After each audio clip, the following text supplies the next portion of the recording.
Focus Asia, your first window to discover Asia. Hello listener, you are listening to Focus Asia with me, Kalvina. Weston Robot has introduced pioneering river cleaning robot in Singapore. These uncrewed surface vessels are designed to collect garbage and monitor water quality.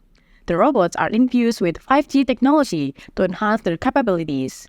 5G connectivity enables real-time remote control, providing operators with alerts and a comprehensive view of the cleaning process. The robots are also equipped with sensors to test water pH level and measure chemical oxygen demand.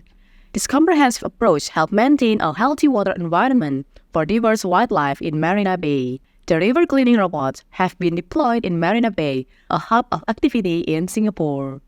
The project is a collaboration between Weston Robot and Singapore's Infocom Media Development Authority. Yan Liang Chang, CEO of Weston Robot, emphasized the importance of 5G connectivity for achieving desired efficiencies and ensuring safety in operating the river cleaning robot. Ongoing research and development suggest the potential for expanding the roles of these robots to cover multiple locations, including park connectors, city canals, ponds, and reservoirs across Singapore.